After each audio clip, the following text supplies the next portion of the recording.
Even after years of tension, I still invited my parents and brother to Thanksgiving at my house. Mid-dinner, my dad slid a paper across my own table. Eviction notice. Mom smiled, 7 days, your brother needs this house. I didn't argue. Then my neighbor, my best friend, handed my dad a sealed envelope. The color drained from Dad's face. I am Julian, and I am 29 years old.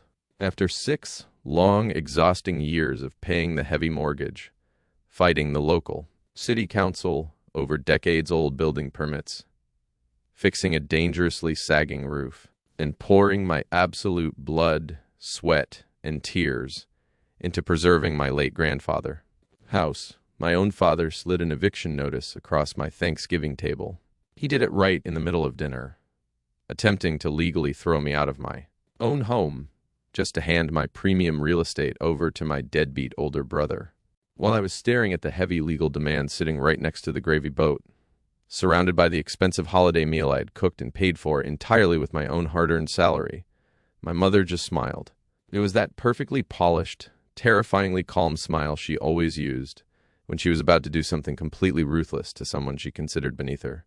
She looked me dead in the eye, took a sip of her wine, and said, 7 days, Julian. Your brother needs this house. They tried to humiliate me and strip me of my rightful inheritance right there in my own dining room.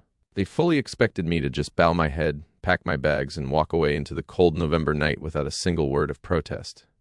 But there was one massive thing they did not know. My grandfather was an incredibly smart man, and he had left a devastating legal landmine hidden deep inside his estate paperwork. It was a brilliant trap designed specifically to punish their unending greed. And now, because of what they dared to do at that table, they're the ones losing absolutely everything. Before I tell you exactly how I dismantled their golden boy's entire future and watched my parents' supreme arrogance crumble into dust, let me set the scene properly. Because you deserve to understand every single piece of this, not just the highlight reel. This is the whole story, start to finish, and I am not going to leave anything out. Part 1. The morning of Thanksgiving. The morning of Thanksgiving, I woke up at 5 o'clock with a knot in my stomach that felt like a clenched fist. Hosting my family was never a joyous occasion. It was a tactical operation, planned with the same grim precision I imagine soldiers use before a difficult deployment. I lay in bed for a full 10 minutes before my alarm even went off, staring at the water stain on my bedroom ceiling that I still hadn't gotten around to fixing, running through a mental checklist that had already looped through my head a dozen times the night before. Turkey needed to go in by 7. Stuffing needed the giblets removed and simmered separately. The good silverware needed polishing, not the everyday stuff, because my mother would notice. She always noticed. And she would find some quiet way to mention it that would sting for days afterward, even though she'd deny ever meaning anything by it. I got up, made a pot of coffee I barely tasted, and got to work. I spent hours meticulously prepping the turkey, arranging the expensive centerpieces I'd special ordered from a florist downtown, and polishing the antique silverware that used to belong to my grandmother, a woman I barely remembered except as a warm blur of lavender perfume, and a soft voice reading to me before bed.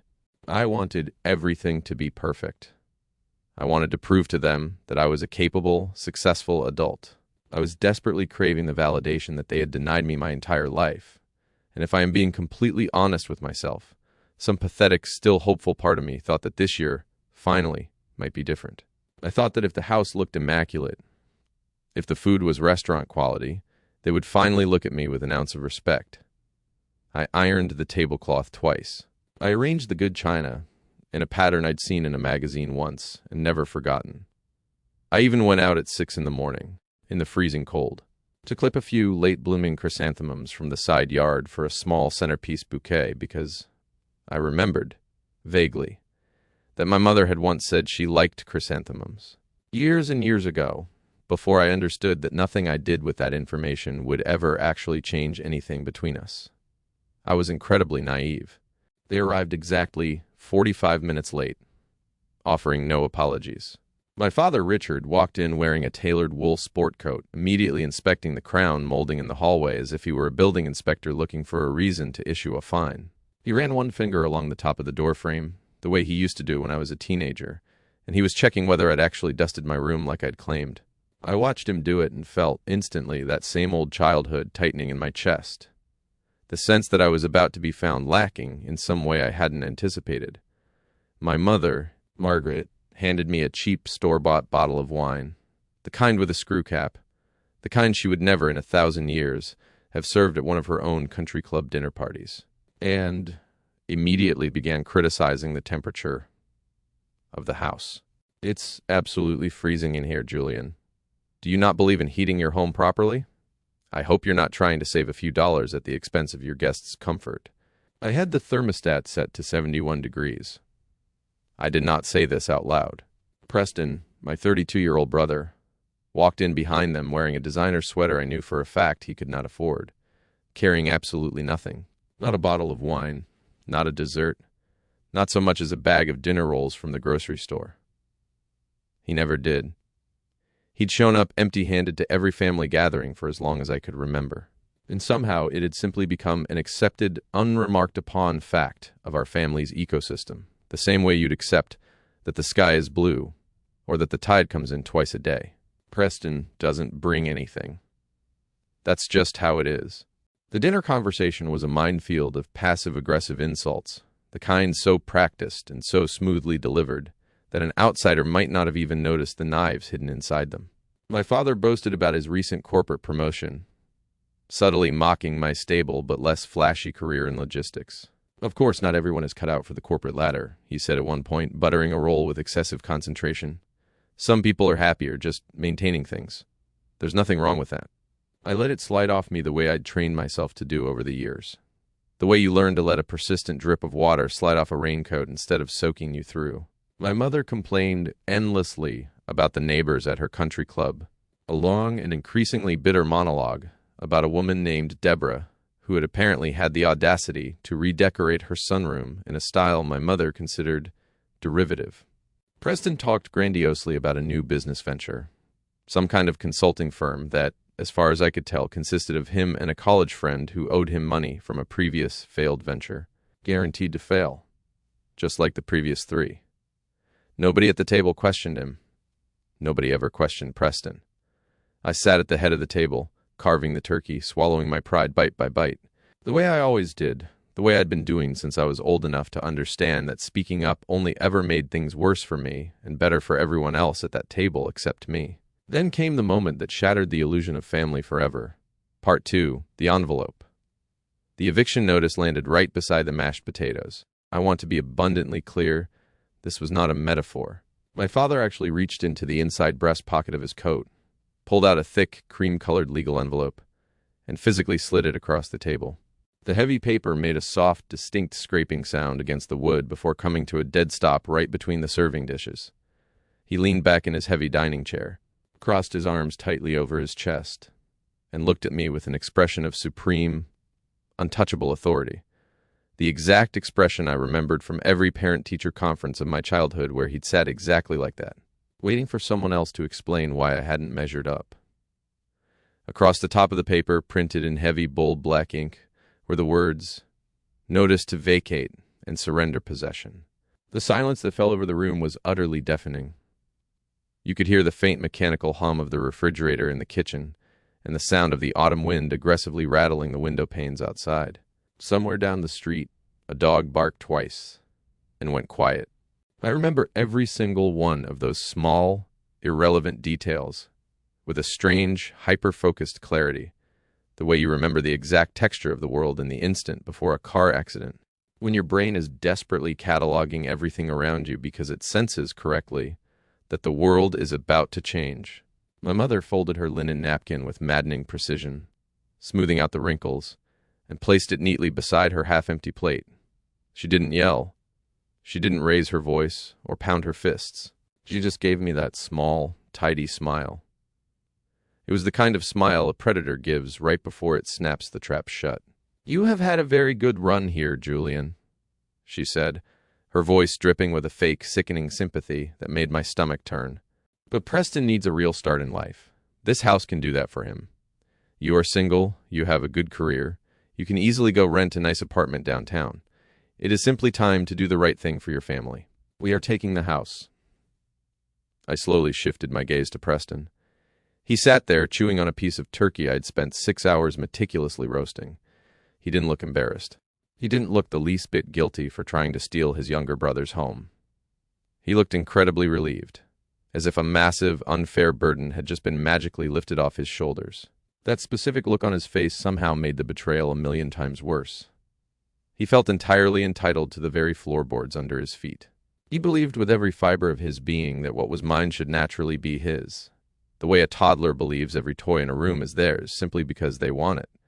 I stared at the paper without touching it. I didn't scream.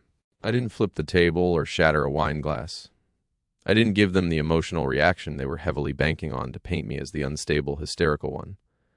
I just let the silence stretch out, second by agonizing second, until the air in the room became thick and suffocating for them, not for me. I had learned over many years of practice that silence is a weapon too, and that most people who are used to controlling a room cannot stand to sit inside one they can't fill with their own voice. By what authority? I finally asked, keeping my voice dead level, locking eyes with my father. My father leaned forward, tapping the top of the eviction notice with his index finger. Legal demand, Julian. It is a family equitable interest claim. You can either make this smooth and hand over the keys by next Friday, or you can make this very expensive for yourself. If we have to drag you into a brutal lawsuit, we absolutely will. Before I could reach out and pick up the paper, before I could point out the massive, glaring logical holes in his ridiculous threat, the doorbell rang. It was a sharp, sudden, piercing sound that made my mother physically flinch in her chair. Nobody moved. The tension was so thick you could cut it with a carving knife. Then the bell rang again, 2 quick, highly assertive buzzes. I stood up, pushed my heavy oak chair back, walked out of the dining room with slow, deliberate steps, and opened the front door. Part 3, Naomi. Standing on my porch in the freezing cold was Naomi. Naomi was not just my next-door neighbor. She was my absolute best friend, a fierce protector, and a senior paralegal at a high-end downtown estate and probate law firm. In one hand, she held a covered pecan pie she had promised to bring over for dessert. In the other hand, she held a thick, legally sealed envelope sent via certified mail. Naomi was one of the very few people on this earth who knew the absolute hell my family had been putting me through. She knew my father had been making highly aggressive, demanding phone calls about my real estate for weeks, desperately trying to find a legal loophole to force me out. I had warned her 3 days earlier that if my parents tried anything at dinner, I needed to know exactly how much legal trouble they were stepping into. She took one look at my face, saw the rigid, furious set of my jaw, and instantly knew what had just happened inside. They actually did it, didn't they? She asked softly, her eyes narrowing with dangerous intent. I gave her a single tight nod. We walked back into the dining room together. The temperature in the room seemed to drop 10 degrees the second she crossed the threshold. My father sat up completely straight, his confident, arrogant posture cracking slightly as he sized her up, clearly threatened by an unknown variable entering his perfectly staged ambush.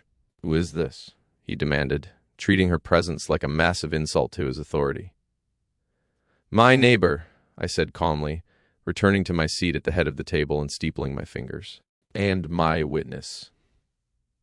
Naomi walked right past him without giving him an ounce of deference, set the pecan pie on the kitchen counter, and stepped back into the dining room. She stood right next to my father and held out the sealed legal envelope. "This was left for Mr. Richard Bennett at my firm's office," she said, her voice completely professional and utterly devoid of fear. "Certified delivery. My boss, the managing partner, said he would want you to have this tonight if you actually went through with handing over that ridiculous, legally baseless notice." My father snatched the envelope from her hand with a deep, furious frown. "What is this nonsense? I'm dealing with a private family matter here. You have no business interfering. Open it," Naomi instructed, completely unfazed by his booming voice. He ripped the top off the envelope with aggressive force and pulled out the crisp, heavy stock pages. I watched his eyes scan the first paragraph. I watched his reading pace slow down to a crawl. I watched the color drain so fast from his face that he looked physically ill, his skin turning a sickly shade of gray. My mother practically lunged forward over her plate to see what he was reading. For the first time all evening, my father didn't look like a man in control. He looked like a man who had just stepped squarely onto a landmine. Part 4. Grandpa Harrison. To understand why a single piece of paper paralyzed a man like my father, you have to understand the toxic foundation of lies, manipulation, and blatant favoritism my family was built on. You have to go back 6 years, to the days when my grandfather Harrison was still alive, and I was the only person in this entire bloodline who actually gave a damn about him. 6 years ago, my grandfather Harrison was diagnosed with severe, late-stage heart failure. He was a deeply proud, incredibly stoic man. He was a retired civil engineer who built things to last, including this very house in Asheville. He had laid the stone foundation, framed the walls with his own hands, and raised his family here. My father, my aunt, and my uncle, all of whom grew up in this house, and none of whom, apparently, ever thought twice about what it had cost him to build it. When his health started declining rapidly, the family dynamic shifted in a way that revealed everyone's absolute worst true colors. It was a masterclass in selfishness, the kind of thing that would make an excellent, if deeply depressing, case study for a college psychology course. I was 23 years old at the time. I was fresh out of college, working an exhausting entry-level job in logistics, desperately trying to build my own life while paying off crushing student loans. Yet, I was the one who drove him to his cardiology appointments every single Tuesday morning without fail. I set my alarm for 6, even on days I'd worked a closing shift the night before. Because his appointment was at 8:30 sharp and the parking garage near the cardiology wing filled up fast, and he hated being late almost as much as he hated being fussed over. I was the one who sat in those sterile, depressing hospital waiting rooms for hours on end, smelling the bleach and stale coffee, taking meticulous notes on his complex medications and strict diet restrictions on the back of old receipts, because I never seemed to have proper paper on me when it mattered. When the heavy wooden porch roof started sagging dangerously under the weight of a harsh winter storm, I emptied my meager savings account to pay the roofer, so the city wouldn't issue him a heavy fine. I spent my precious weekends on my hands and knees sanding down the hardwood floors and fixing the loose handrails so his frail body wouldn't trip and fall. Where were my parents during all of this? They were busy, always magically, conveniently busy. My father was chasing a massive promotion at his corporate job, traveling out of state and playing golf with executives who could help his career along. My mother was heavily involved in her country club social events, organizing charity galas while ignoring the charity needed in her own family, a bitter irony that never once seemed to occur to her. They had time for wine tastings, but no time to pick up a life-saving prescription for the man who raised them. And where was Preston? Preston was doing what Preston always did, finding himself. Preston has always been the golden child of the family. It is a profound, deeply rooted sickness in my family, a blind, unwavering devotion to a son who has never done a hard day's work in his entire life. While I was managing Grandpa's mounting medical bills and fighting aggressively with insurance companies over denied claims, Preston was constantly borrowing massive amounts of money from my parents and calling his repeated financial failures bad timing.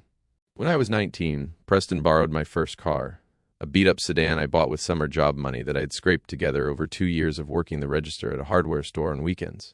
He wrecked it by rear-ending a parked truck because he was texting his friends. Instead of owning up to it, he begged our parents to let me take the blame so his insurance premiums wouldn't skyrocket. My parents literally sat me down at this same kitchen table and demanded I take the heat for him, calling it my duty as a younger brother. I remember my father's exact words because I've replayed them 1,000 times since family protects family, Julian. This is what that means in practice, not just in theory.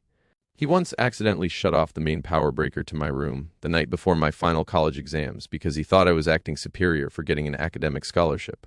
A scholarship, I should mention, that he'd mocked me for even applying to, telling me I was wasting my time on something I'd never actually win. I spent that entire night studying by the flashlight app on my phone, and I still got an A on that exam, a fact I've taken a petty private pride in for years. He didn't want a college fund. He wanted cash handed to him directly so he could blow it on vacations with whichever girlfriend he was trying to impress that particular season.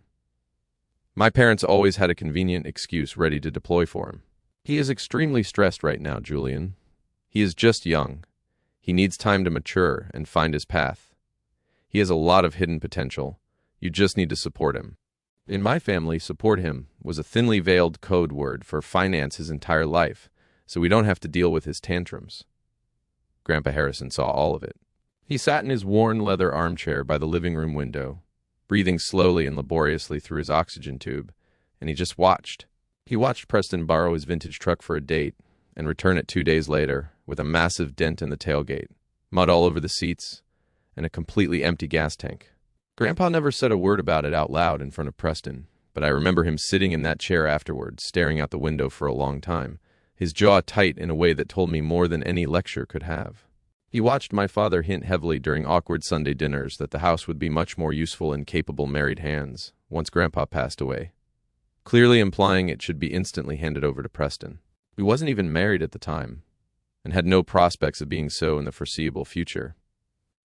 He watched my mother carefully reframe every single act of kindness I did for him as a temporary, manipulative performance just to secure my spot in the will, a theory she voiced often enough, and loudly enough, that I sometimes wondered if she actually believed it, or if she simply needed to believe it because the alternative, that I was doing it because I loved him and she wasn't, because she didn't, was too uncomfortable to sit with.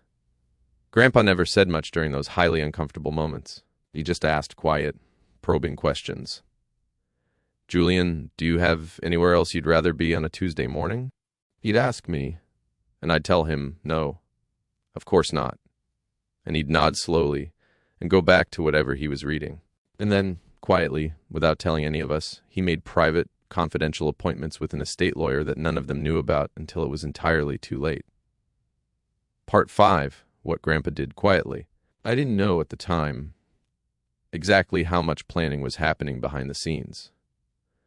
I only found out later, piecing it together from things Victor told me, and from old emails Grandpa had saved in a folder on his ancient desktop computer, a folder helpfully labeled simply Julian, which I found months after he died, and which I have never been able to open without my throat tightening.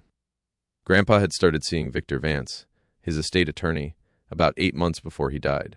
The first meeting, according to Victor, was simply about updating a basic will that hadn't been touched since Grandma passed away 15 years earlier. But somewhere in that first conversation, Grandpa had apparently paused, looked directly at Victor, and asked him a question that changed the entire direction of his estate planning. What happens to a house if the person who deserves it isn't the person whose name everyone assumes it'll go to? Victor told me, years later, over a cup of coffee after everything had settled, that it was one of the more unusual questions he'd been asked in 30 years of estate law, and that Grandpa had spent the better part of that first meeting explaining, in careful, methodical detail, exactly what he'd observed in his own family over the preceding 2 years. The favoritism, the manipulation, the quiet cruelty dressed up as concern. Victor said Grandpa never once raised his voice describing it, never once seemed bitter, just clear-eyed and precise, like an engineer describing a structural flaw he'd identified and now needed to design around. He wasn't angry when he talked about it, Victor told me. He was just determined. He kept saying over and over, "I need this to hold up. I need this to actually work, not just sound good on paper." He'd clearly thought about this longer than that first meeting. I think he'd been carrying it around for a while before he ever said it out loud to anyone. Over the following months, Grandpa met with Victor 5 more times, always alone, always without telling any of us, scheduling the appointments for Tuesday afternoons after I'd dropped him home from his cardiology appointments and gone back to work, using the hours in between to have Uncle George, who at that point still occasionally did him small favors before my father got in his ear, drive him downtown. He had the transfer on death deed drafted and recorded with the county clerk months before he died, specifically. So there would be no ambiguity, no probate delay, nothing for anyone to contest on a technicality. Victor told me Grandpa insisted on it being airtight in a way most clients never think to ask for. Most people, Victor said, want their estate plan to reflect their wishes. Your grandfather wanted his estate plan to survive a war. He built it, like he built everything else, assuming it would need to hold weight it hadn't been tested for yet. And then, in what I now understand was the single most consequential decision of the entire process, Grandpa asked Victor a question that would end up defining the rest of this story. What if they try to fight it anyway? Not through the courts. They won't win in court, you've told me that already. What if they just make his life hell instead? What if they never let it go? Victor told him honestly that there wasn't much a will could do about harassment. A deed transfers property. It doesn't stop people from being cruel. Grandpa apparently sat with that for a long moment and then said, "Then let's make cruelty expensive." That was the origin of Article 6. The forfeiture clause wasn't an afterthought. It wasn't a standard boilerplate clause Victor threw in as a formality. It was the single thing Grandpa cared most about getting right. And he made Victor redraft it 4 separate times, until he was satisfied the language was airtight enough that no cheap lawyer with a $1,000 retainer could find a loophole in it. Part 6, the medical evaluation. There was one more thing Grandpa insisted on, something I only fully appreciated the significance of after the fact. On the exact day he signed the final deeds and trust documents, he voluntarily scheduled and paid for a comprehensive medical and psychiatric capacity evaluation conducted by an independent geriatric psychiatrist, with no connection to our family, our lawyer, or anyone who stood to benefit from the outcome. Victor told me Grandpa had insisted on this entirely of his own accord. I told him it wasn't strictly necessary, Victor said. His mind was as sharp as anyone's I'd ever worked with. But he said to me, "Victor, I know exactly what my daughter-in-law is going to say the moment this becomes real. She's going to say I was sick, that I was confused, that somebody took advantage of a dying old man. I want a doctor's signature saying otherwise, dated the same day as everything else, before she ever gets the chance to say it out loud." The evaluation took most of an afternoon. The psychiatrist, a sharp, no-nonsense woman named Dr. Adaze Nwosu, asked Grandpa dozens of questions about current events, about his medications, about basic arithmetic, about his understanding of what a will was and what it meant to disinherit someone. At the end of it, she wrote a 4-page report concluding, in unambiguous clinical language, that Harrison Bennett was of sound mind, fully oriented, and entirely capable of understanding the consequences of his estate planning decisions. Grandpa had that report notarized and filed alongside the trust documents. He knew, with the eerie foresight of a man who had spent decades designing structures meant to withstand forces most people never thought to plan for, exactly what argument his family would try to make. And he built the counter-evidence before they'd even had the chance to make it. Part 7, the funeral. Grandpa passed away on a quiet Sunday morning, in early spring, in his own bed, in the house he'd built, with a nurse from hospice sitting beside him and me holding his hand. I had been there most of that final week, sleeping on the couch downstairs, waking every few hours to check on him. My parents visited exactly twice that week. Preston visited 0 times, though he did send a text message that read, in its entirety, "Thinking of Grandpa. Let me know if you need anything." A message I have never been able to forget the careless lowercase letters of. The funeral was an exhausting, grand display of fake tears and highly performative grief.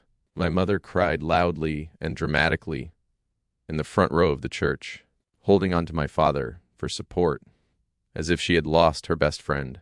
Though I could count on one hand the number of times I'd seen her voluntarily spend an afternoon with him in the years I'd known them both. Preston wore a brand new, incredibly expensive black suit that I knew for an absolute fact he bought with my father's credit card, because I'd overheard the conversation about it happening in the kitchen 2 days earlier. My father sighing and saying, "Fine, just this once, Preston, we need to look put together." I just stood in the back of the church, near the heavy wooden doors, feeling an overwhelming, hollow emptiness. I genuinely missed the man who taught me how to use a hammer and change a tire, who'd sat with me on his porch steps 100 summer evenings explaining how load-bearing walls worked, who'd never once, in 23 years, made me feel like I was a burden. They just missed the idea of his financial assets. 2 weeks later, we were all formally called into the downtown office of Victor, Grandpa's longtime estate lawyer. Part 8, the reading. Victor was a sharp, fiercely intelligent, no-nonsense guy in his 60s who clearly did not care about our family drama. He sat behind his massive mahogany desk, adjusted his reading glasses, cleared his throat, and began reading the trust documents. Grandpa had left me the house outright, free and clear. Not a split percentage, not a shared asset, where I would have to buy my brother out at an inflated market price. The deed was transferred directly into my name through a recorded transfer on death deed, which Grandpa had made absolutely sure was filed properly with the county clerk months before he died. The explosion in that law office was immediate, loud, and violent. My father literally slammed his fist on the mahogany desk, knocking over an expensive metal pen cup, sending pens skittering across the polished wood and onto the floor. My mother openly accused Victor of malpractice, fraud, and elder abuse right to his face, her voice climbing to a pitch I'd never heard from her before, not even during her most theatrical moments at home. Preston just sat there in his chair, his mouth hanging wide open, looking completely bewildered that the universe had not simply handed him his grand prize on a silver platter. "This is completely unfair and legally baseless," my mother had shrieked, her face turning a vibrant shade of red. Harrison was heavily medicated. He was sick. He was being overly sentimental because Julian played nurse for a few miserable months. That house belongs to the entire family. We will contest this. Victor just looked at her over his reading glasses with absolute, chilling zero emotion. "The documents are ironclad, ma'am. Your father-in-law was of perfectly sound mind. In fact, he voluntarily underwent a comprehensive medical and psychiatric evaluation on the exact day he signed these deeds, specifically to prevent you from claiming he lacked mental capacity. He knew exactly what you would try to do. The house is Julian's. They never accepted it." Part 8.5, Victor's office 1 year later. I want to pause the chronology for a moment and tell you about something that happened about a year after the will reading, because I think it explains why my father's confidence never fully recovered. Why underneath all his bluster and corporate posturing there was always a thin, brittle layer of fear whenever the subject of the house came up. About a year after Grandpa died, my father hired his own attorney. A real one this time, not the strip mall variety he'd eventually resort to, and requested a formal meeting with Victor to discuss the possibility of an amicable restructuring of the estate. I wasn't there for that meeting. Victor told me about it afterward, and I could tell even secondhand that it had not gone the way my father hoped. According to Victor, my father's attorney had tried a fairly standard argument, undue influence. The theory was that I, as the primary caregiver in Grandpa's final year, had occupied a position of trust that I'd exploited to steer the estate in my favor. "It's a real legal doctrine," Victor explained to me later, "and it does sometimes work in genuinely predatory caregiver situations. The problem," Victor said, "was that undue influence claims require evidence of manipulation, isolation, or coercion, and there was categorically none. Grandpa had met with Victor entirely alone. 5 separate times, without me present for a single one of them. He had undergone an independent psychiatric evaluation with a doctor he'd never met before and would never see again. A doctor with zero financial stake in the outcome. He had explicitly, on the record, in his own words captured in Victor's contemporaneous meeting notes, articulated his reasons for the decision. Reasons that had nothing to do with anything I'd said to him, and everything to do with things he'd personally witnessed over years of watching his family operate. Your father's attorney asked me, at one point, whether Julian had ever been present during any of the estate planning meetings, Victor told me. I said no, not once. He asked whether I'd ever discussed the terms with Julian before they were finalized. I said no. Julian didn't know the specific terms of the trust until the day I read them aloud in this office, the same as everyone else. His attorney didn't have anywhere to go from there. There was no manipulation to point to. There was just a man who watched his family clearly for years and made a decision nobody liked, except the person it protected. The meeting ended after 40 minutes. My father's attorney sent a follow-up letter 2 weeks later, declining to pursue litigation, citing, in the careful language lawyers use when they mean this case would be a humiliating waste of money, a lack of sufficient evidentiary basis to proceed. I only saw that letter once, years later, when Victor pulled the whole file together for the trespassing incident. I remember reading the phrase, lack of sufficient evidentiary basis, and feeling, for the first time, something close to genuine gratitude toward a man I'd never met, the attorney my father had paid good money to tell him. Essentially, that he'd already lost, a full 5 years before he ever slid that eviction notice across my Thanksgiving table. I sometimes wonder if my father actually believed, deep down, that the eviction notice and the forged occupancy agreement would work, or if some part of him already knew from that meeting a year after Grandpa died that there was no legal path forward, and he did it anyway simply because he could no longer stand the humiliation of losing quietly. I've never asked him. I doubt I ever will. Part 9, 6 Years of War. Over the next 6 long, grueling years, the manipulation tactics were relentless and deeply psychological. They couldn't win legally, so they tried to break me down emotionally. They started deploying extended relatives as weapons to guilt-trip me. My Aunt Sylvia, who always played the sweet, innocent peacemaker of the family, would invite me out for coffee every few months, always with a tone of warm, casual concern that took me embarrassingly long to recognize as a performance. She would slowly stir her latte, look at me with fake pity, and say things like, "Julian, you know how much your brother is struggling to find a good job. You have a great salary now. Why don't you just sell the house, take a small cut for your trouble, and give the rest to Preston to start a business? It would bring the family back together. Don't you want your parents to finally be happy with you?" I later found out, through a slipped text message she accidentally sent to the wrong group chat, that Sylvia was reporting every single word I said directly back to my mother. She was a toxic spy wrapped in a knitted cardigan, and the discovery of that betrayal stung more than I expected, because Sylvia had always felt like the one relatively safe relative, the one who at least seemed to genuinely like spending time with me. I stopped taking her coffee invitations after that. Then there was Uncle George. George used to take me fishing when I was a kid, out on Lake James before dawn on Saturday mornings, teaching me to bait a hook and read the water for signs of fish. For a while after the funeral, he told me to stand my ground and be proud of what Grandpa left me. I remember him saying, at Thanksgiving the very first year after Grandpa died, "Your grandfather knew exactly what he was doing. Julian, don't let them talk you out of what's rightfully yours." I clung to that support for a long time, but as the years went by, my father got in his ear and poisoned him. Slowly, the way water erodes stone, not all at once, but persistently, until the shape of the thing had changed entirely without George seeming to notice it happening. George started making offhand, highly passive-aggressive comments at family barbecues about how a single guy didn't need 4 bedrooms and a large yard.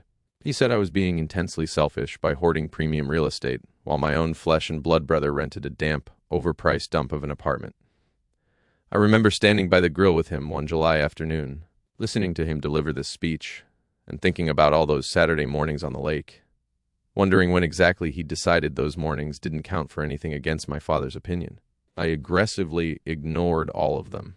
I paid the heavy property taxes out of my own pocket, on time, every single year, keeping the receipts in a folder in my desk drawer that grew thicker with each passing year, an unintentional monument to my own persistence. I fought the HOA over old permits to get a new fence built, spending 4 separate evenings at city council meetings that ran 2 hours longer than scheduled, arguing over zoning language written before I was even born. I worked grueling double shifts for a solid year to replace the failing HVAC furnace when it died in the middle of January, coming home each night exhausted, eating dinner, standing up at the kitchen counter because I was too tired to sit down properly. There was also the matter of the property survey dispute, something I haven't mentioned yet because it feels almost comically minor compared to everything else, but which took up an entire spring of my life nonetheless. A new neighbor moved in 2 lots down and hired a surveyor to establish his property line before building a fence, and the surveyor's report claimed a small triangular strip of my backyard. Maybe 400 square feet, nothing dramatic, but it happened to include the old stone path Grandpa had laid by hand the summer I turned 12. I spent 3 months and nearly $2,000 of my own money hiring a competing surveyor, digging up the original 1987 plat filed with the county, and proving that the new neighbor's surveyor had made an error reading an old easement marker. I won, eventually, but I remember calling my father during that fight, hoping, in some small, foolish corner of my heart, that he might offer to help, or at least express some concern that a piece of his own father's handiwork was under threat. He listened to the whole story and then said, "Well, if you lose the strip, it's not like you're losing the house. Don't get so worked up over a few feet of dirt." I hung up the phone and sat in my car in the surveyor's parking lot for a long time before I could make myself drive home. I mention it only because it was one of dozens of small moments like that over those 6 years, moments where I reached, almost reflexively, for the family I still, on some buried level, wanted to believe existed, and came back each time with a little less of myself intact. I refinished the hardwood floors 1 room at a time, bleeding onto the wood more than once from splinters and careless mistakes with the sander. I built my entire life in that house. I made it mine in every sense of the word. But to them, I wasn't the owner. I was just a placeholder. A free security guard keeping the property warm and perfectly maintained until the golden child was finally ready to claim his throne. And as Preston's life continued to spiral further out of control, their desperate need to unseat me reached a highly dangerous boiling point. Part 10, Preston's Decline. Fast forward to the present day. Preston was now 32 years old, and he had just been unceremoniously fired from his fourth job in 3 years due to attendance issues. He was completely broke, drowning in high-interest credit card debt, and his girlfriend, Bianca, was actively threatening to leave him. Bianca was a real piece of work, a highly materialistic, deeply entitled woman who saw Preston purely as a meal ticket that kept bouncing.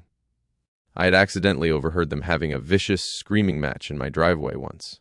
Back when Preston had stopped by unannounced to borrow my pressure washer and Bianca had come along for the ride, apparently having nothing better to do that afternoon. She explicitly told him, standing right there in my driveway loud enough for the whole street to hear, that she wouldn't marry a man who couldn't even put a permanent roof over her head, demanding he figure out a way to get my house. Suddenly, my parents' casual hints about the house turned into aggressive, relentless, demanding campaigns. The real estate market in Asheville had exploded over the last 5 years. The house Grandpa left me was now officially appraised at close to $600,000. It wasn't just a family home to my parents anymore. It was a massive, life-changing lottery ticket that they felt they inherently had the winning numbers to. The harassing phone calls started happening daily, usually while I was in the middle of trying to work. "Julian?" My father would bark into the phone, completely skipping any sort of standard greeting. "Preston and Bianca need space. Their lease is up next month, and the landlord is raising the rent. You're going to let them move into the master bedroom. You can take the downstairs guest room or the unfinished basement. It's time you step up and start acting like a brother instead of a greedy landlord." "I am acting like an owner," I replied firmly, my knuckles turning white as I gripped the phone. "The answer is absolutely no," and I hung up on him. A week later, my mother called, employing her absolute favorite weapon, fake, hysterical crying. "You are tearing this family apart," she sobbed dramatically through the speaker. "Your brother's life is falling apart. He is deeply depressed, and you are just sitting on a gold mine acting like you are completely superior to us. Grandpa meant for that house to stay in the direct family line." "I am the direct family line," I reminded her coldly. "You know exactly what I mean," she snapped, dropping the crying act instantly, her mask slipping to reveal pure, unfiltered rage. Yes, I knew exactly what she meant. She meant the favorite. She meant the son they had spent their entire lives aggressively preparing the path for, constantly sweeping his massive failures under the rug. I started noticing strange, deeply unsettling things happening around my property. I saw Uncle George's truck drive slowly past my house twice in 1 week, slowing down near my driveway to peer into the windows.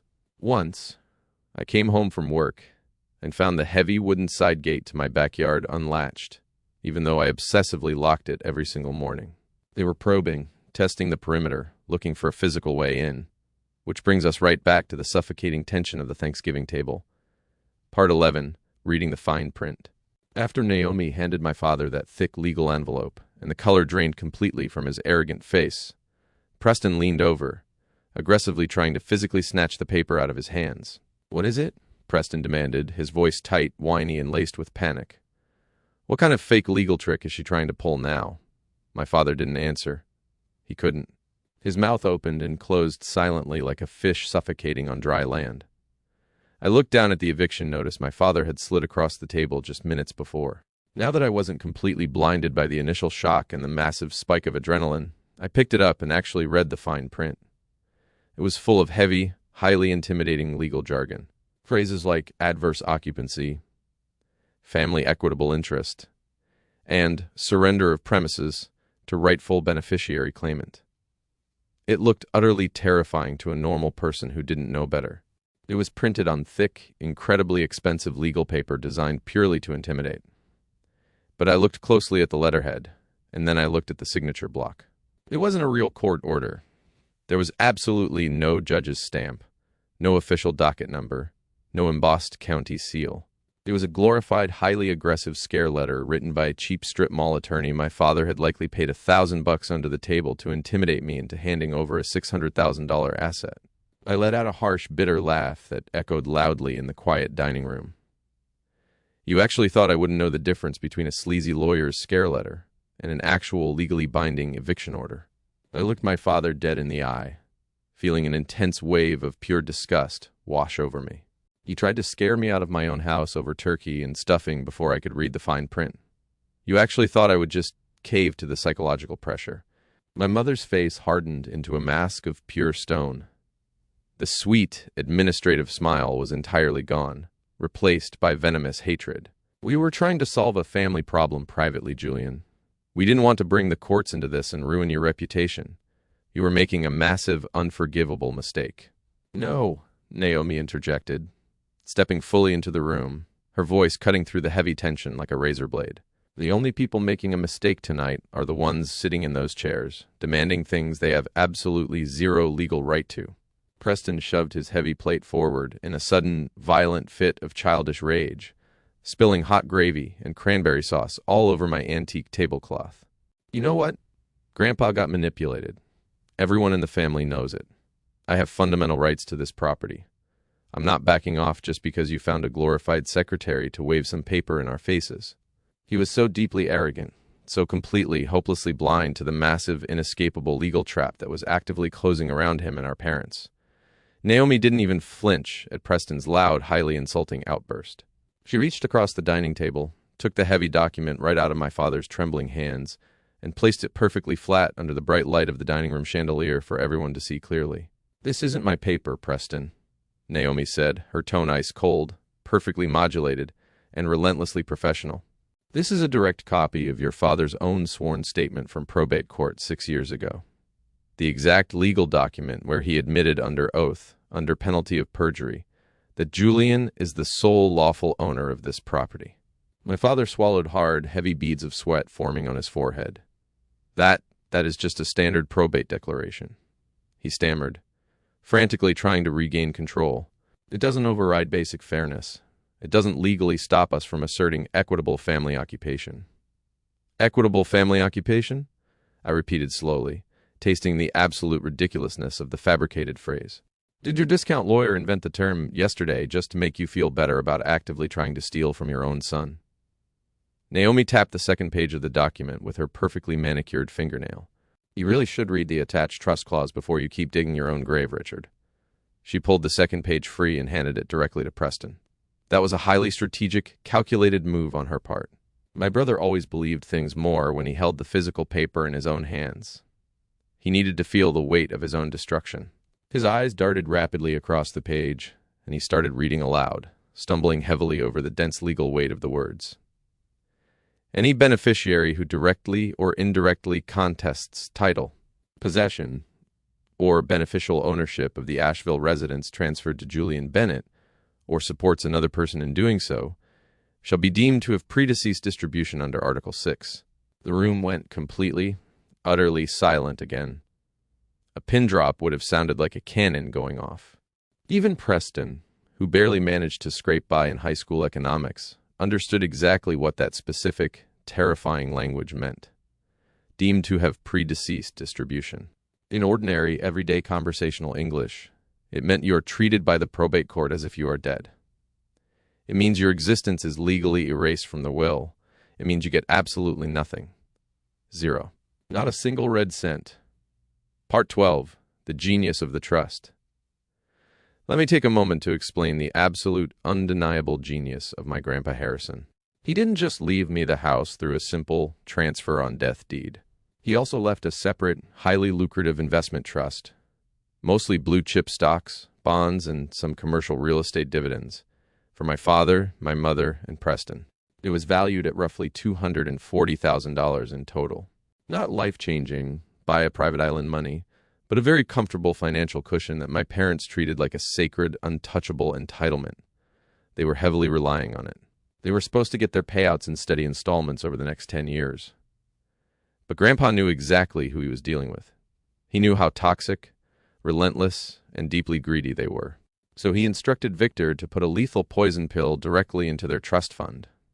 The house was unconditionally mine. The cash was conditionally theirs. But if any of them tried to challenge my title, interfere with my peaceful living there, or help someone else like Preston assert a false claim to steal the house, their entire trust shares would be immediately cut off, permanently forfeited, and redistributed to charity under a strict penalty clause. Grandpa hadn't written an emotional letter begging them to treat me fairly. He wrote a legally binding contract that essentially held a gun to their wallets. It was the only language they fundamentally respected. My father stood up so incredibly fast that his heavy wooden chair tipped over backward and crashed loudly against the hardwood floor. "This was never supposed to be used like this," he shouted, his face turning an angry, mottled shade of purple. "Against you?" I asked softly, feeling a dark, immense sense of satisfaction finally wash over me after years of abuse. "Your grandfather was under extreme pressure," my mother yelled, standing up quickly to join him, her fists clenched tightly at her sides. "No," I replied, picking up my fork and setting it down just to have something to do with my hands, actively refusing to match their hysterical, out-of-control energy. "He was under observation. He spent his last year quietly watching you treat me like a disposable servant and treat Preston like a king. He watched you sneer at my hard work while funding his failures. He aggressively protected me from you." Naomi looked directly at my father, crossing her arms.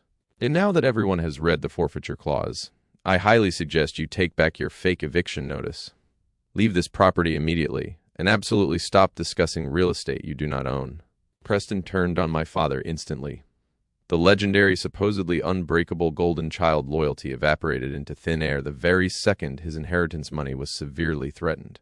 "How much do we lose if he reports this?" Preston demanded, pointing an accusing, furious finger at our father. "Potentially all of your remaining trust share," Naomi answered calmly, maintaining flawless eye contact. "Roughly $80,000 per person, plus any residual accounting." Preston actually cursed at our father, a vicious, ugly swear word that made my mother gasp. He didn't yell at me.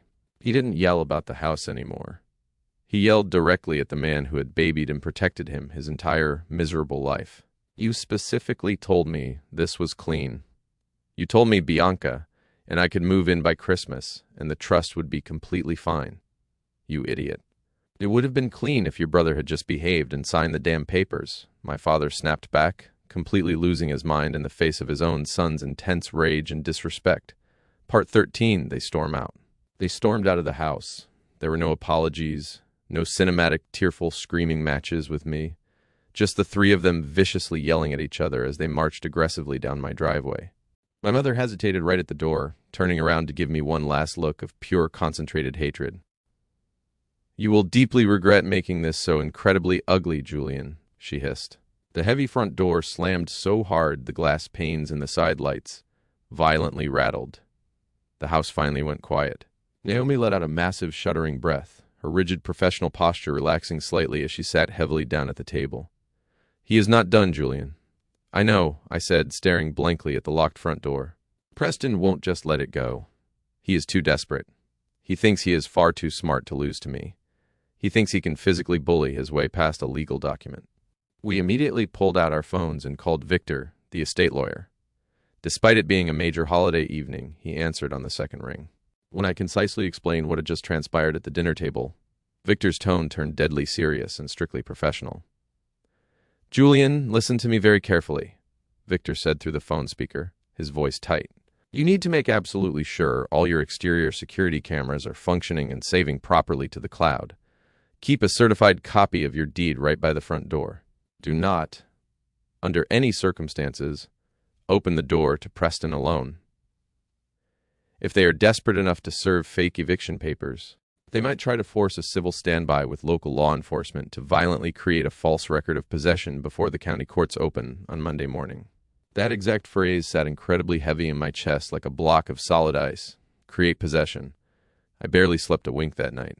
I sat wide awake in my dark living room, wrapped tightly in a blanket, endlessly watching the high-definition camera feeds on my iPad. Every shifting shadow from the large oak trees outside looked like a direct threat. Every gust of wind sounded exactly like a footstep creeping on the wooden porch. I was trapped deep in the eye of the storm, knowing with absolute certainty that the absolute worst of my bloodline was preparing to strike back, and I was just waiting for them to show up at my door. I stupidly thought the worst was over when they left the dinner table in disgrace. I was so incredibly wrong. Part 14. The Long Night. The hours immediately following that disastrous Thanksgiving dinner were undeniably the longest, most excruciating hours of my entire life. I did not sleep a single wink. The tension deeply embedded in my body was so tightly wound that my muscles physically ached, radiating a dull, throbbing pain up my spine. I spent the entire night sitting alone in the dark in my living room, wrapped tightly in a thick wool blanket that used to belong to my grandfather, with my iPad resting heavily on my lap. The digital screen cast a pale, cold, bluish glow across the quiet room, displaying the live, high-definition feeds from my exterior security cameras. I watched the bitter November wind whip aggressively through the large, ancient oak trees in my front yard, their bare branches scratching against the night sky like skeletal fingers. I watched the long, distorted shadows stretch and dance across the frost-covered grass. Every single time a random car drove slowly down my street, its headlights sweeping across my front windows, my heart slammed aggressively against my ribs. I knew my family. I knew their absolute terrifying desperation when it came to money and status. They had just been thoroughly, publicly humiliated by my neighbor, Naomi, and the ironclad trust documents she presented. In my deeply toxic family, humiliation never led to quiet reflection or genuine apologies. It only ever led to vicious, disproportionate retaliation. Around 2 a.m, I made myself a cup of tea I never drank, and I found myself thinking, unexpectedly, about the last real conversation I'd had with Grandpa before he died. He'd been having a good day, sitting up in bed, more alert than he'd been in weeks. He'd asked me, out of nowhere, "Julian, are you afraid of them?" I remember being caught off guard by the directness of the question, and I remember telling him the truth, that yes, sometimes I was, not of anything they could physically do to me, but of the exhausting, grinding weight of never being enough for them no matter how hard I tried. He'd nodded slowly and said something I didn't fully understand until much later. Fear like that only has power over you as long as you need something from the people causing it. The day you stop needing anything from them, Julian, you'll find you're not half as afraid as you thought you were. At the time, I'd assumed he meant something abstract, emotional. Sitting in my dark living room at 2 a.m. with a phone full of security footage and a trust document sitting on my coffee table, I understood, finally, that he'd meant something much more literal and much more practical. He'd made absolutely sure, with every legal tool available to him, that I would never again need anything from them that they could use as leverage against me. The morning air in Asheville was biting, crisp, and completely frigid. As the sun finally began to creep slowly over the horizon, painting the sky in pale, freezing shades of gray and winter blue, the sheer exhaustion began to play vicious psychological tricks on my mind. I actually questioned if I was overreacting. I wondered if maybe, just maybe, my father had taken the lawyer's written threats, realized he was outmatched, and simply backed down to protect his own precious trust fund. But that incredibly brief, foolish moment of naive hope was completely and violently shattered at exactly 7:13 in the morning. Part 15. The Front Door. My iPad buzzed violently against my leg, emitting the sharp, high-pitched triple chime of a motion detection alert from the front porch camera. I tapped the glass screen with trembling, ice-cold fingers. The high-definition feed instantly filled the display, and a massive wave of pure, unfiltered adrenaline rushed through my veins, completely erasing my physical exhaustion in a fraction of a second. Standing right there on my front concrete steps, looking as though he had just personally conquered the entire world, was my older brother, Preston. He was wearing a heavy, expensive winter coat that our parents had undoubtedly purchased for him, his breath forming small white clouds in the freezing morning air. He was flanked by 2 massive, overstuffed canvas duffel bags, positioned exactly like a confident man who was ready to move in for the long haul. Standing slightly to his left was a burly, serious-looking man in a heavy Carhartt work jacket, holding a thick wooden clipboard and carrying a heavy metal toolbox. That was unmistakably a professional locksmith. In standing to Preston's right, looking incredibly bored, severely undercaffeinated, and distinctly uncomfortable in the biting cold, was a uniformed Buncombe County Sheriff's deputy. My father had actually done it. He had sent his golden boy to physically, aggressively breach my home under the color of law. I did not panic. I had spent the entire agonizing, sleepless night preparing myself psychologically and legally for this exact, highly specific scenario. I stood up, my stiff joints popping loudly from sitting completely still for so many hours, and walked directly to the antique front hallway table. I picked up the thick, heavy manila folder containing the certified watermarked copy of my transfer on death deed, my current, fully paid property tax receipts, and the declaration page of my homeowner's insurance policy. I unlocked the heavy brass deadbolt and opened the solid wooden front door before Preston could even raise his gloved fist to knock. The freezing morning air immediately bit into the skin of my face. Preston's eyes lit up the second the door swung open. He immediately flashed a highly smug, deeply arrogant, entirely unearned smile. He genuinely thought he finally had me completely cornered. He thought the intimidating official presence of a law enforcement badge would make me instantly crumble, apologize for my defiance, and step aside to let him claim his prize. "Good. You are finally awake," Preston said loudly, his voice echoing in the quiet neighborhood, gesturing grandly to the heavy duffel bags sitting on the frost-covered concrete at his feet. "I have my things. I am ready to move into the downstairs guest room today. Let's make this easy." The deputy stepped forward, raising a calm, black-gloved hand to establish immediate control of the situation. "Morning, sir. I am Deputy Jenkins with the County Sheriff's Office. I want to be extremely clear with everyone right off the bat. I am here for a civil standby only. No one is forcibly removed from this property today, and I am absolutely not here to execute an eviction or enforce a lease. I am strictly here to keep the peace, ensure there is no physical altercation between family members, and stand by while this gentleman either retrieves his personal property or clarifies his legal access to the residence with you." I looked directly into the deputy's eyes, keeping my voice incredibly calm, deeply measured, and highly respectful. I knew from endless true crime documentaries and legal advice that in these highly volatile situations, the person who loses their temper is the person who loses the officer's sympathy.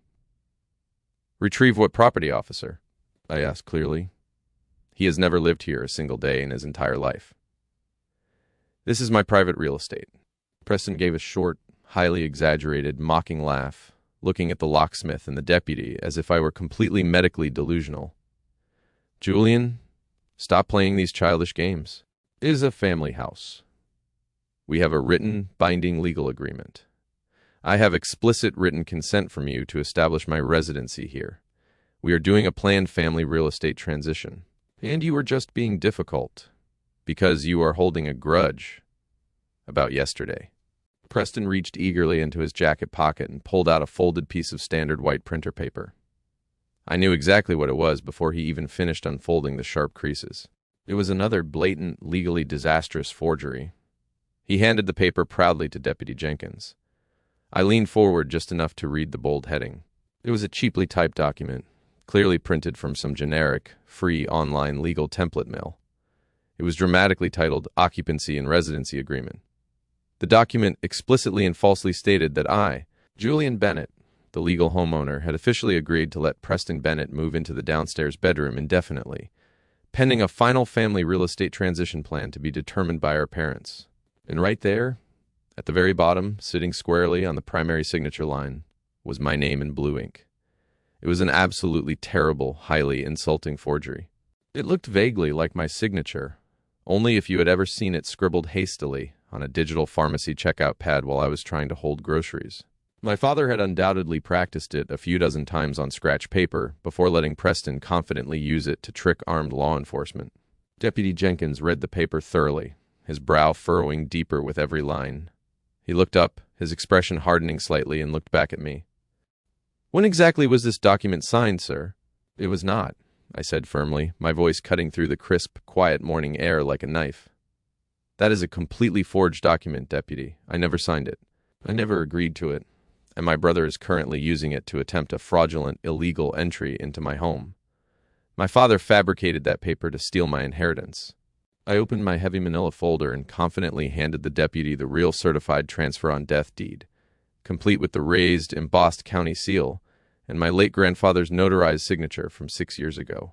I also handed him the most recent property tax records and the declaration page of my homeowner's insurance policy. Every single official state-recognized document explicitly listed me, Julian Bennett, as the sole, uncontested, absolute owner of the property. The deputy read through the official county documents much faster than I expected. He ran his heavy thumb over the raised seal, recognizing the unquestionable authenticity immediately. He looked back at Preston's cheap, unnotarized printed paper. His entire professional demeanor shifted in a split second.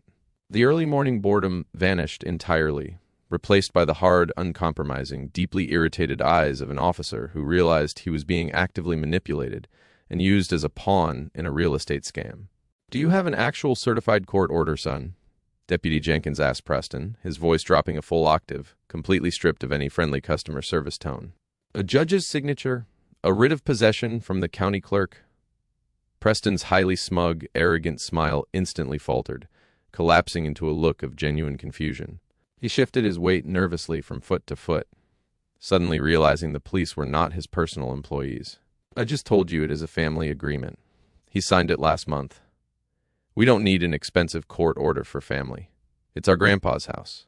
The locksmith, a burly, highly pragmatic guy named Todd, who had been quietly evaluating the entire situation from the background, took one long look at my rock-solid, unwavering demeanor, one look at the deputy's highly skeptical, clearly irritated expression, and quietly took a massive, heavy step backward off the concrete porch. "Hey, where are you going?" Preston snapped, his voice rising in sudden, uncontrollable, high-pitched panic. "I am paying you $200 cash right now to drill that front lock. Do your job." Todd the locksmith answered without a single ounce of apology, customer service, or hesitation.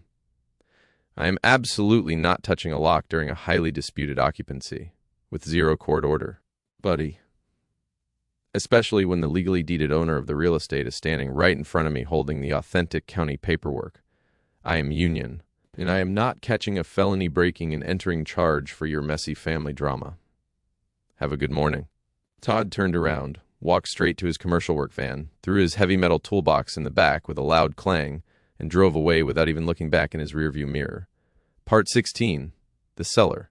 Preston swore loudly, kicking the air, his face turning an angry, blotchy shade of red. He looked completely lost, the master plan rapidly unraveling. I kept my eyes completely, unwaveringly locked on Deputy Jenkins. "Officer," I said smoothly, ensuring every single word landed with maximum impact. "My father sent a forged version of that exact fake occupancy paper to my legal trust administrator 2 days ago, in an attempt to commit wire fraud. My estate lawyer is currently on his way here right now to formally document this harassment." As if summoned by the sheer, undeniable force of the universe, and perfect dramatic timing, a sleek, incredibly clean black sedan pulled up to the curb right behind the sheriff's patrol cruiser. Victor Vance stepped out, impeccably dressed in a tailored charcoal suit despite it being early on a holiday weekend, carrying his heavy, worn leather briefcase.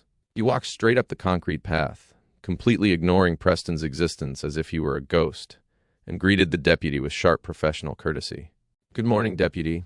I am Victor Vance, Trust Administration Counsel and legal representative for the Owen Bennett estate and the retained attorney for the homeowner, Julian Bennett." Before the deputy could even respond to Victor's formal introduction, my phone buzzed violently in my pocket.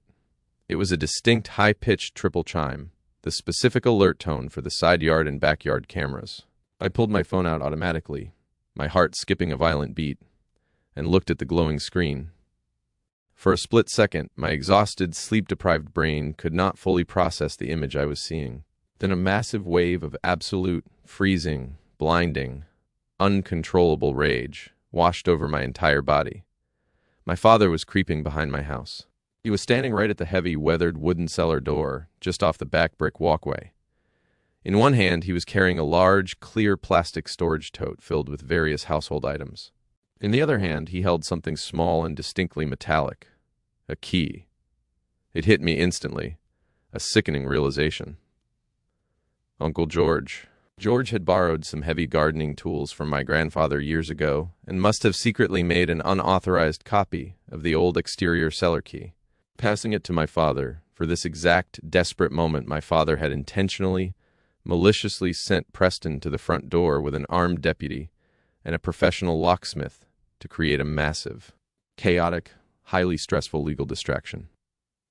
While we were all arguing on the front porch about fake paperwork, he was sneaking around the back of my property like a common criminal to physically plant fraudulent evidence of residency. "Deputy," I said, my voice sharp, cold, and dangerous as broken glass, already moving aggressively past him down the porch steps. "My father is actively trespassing on the back of my property right now. He is actively trying to break into my cellar." Victor, Preston, and Deputy Jenkins all turned at once, their expressions a mix of confusion and alarm. I shoved the illuminated phone screen directly into the deputy's face. On the live, high-definition video feed, my father set the heavy plastic tote down by the cellar door, glanced nervously over his shoulder toward the empty yard to ensure the coast was clear, and bent toward the old brass lock with the copied key.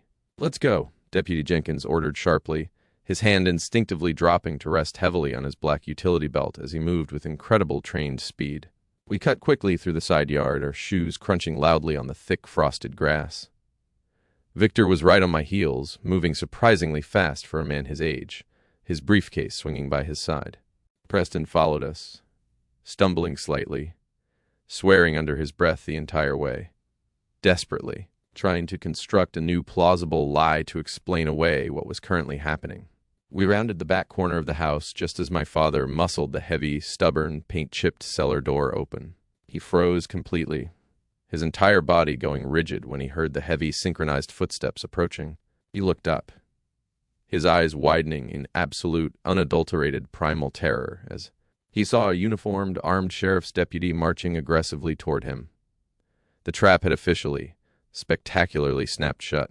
"Sir, step away from that door immediately, and keep your hands exactly where I can see them," Deputy Jenkins commanded, his voice echoing fiercely across the quiet, freezing neighborhood, leaving absolutely no room for negotiation.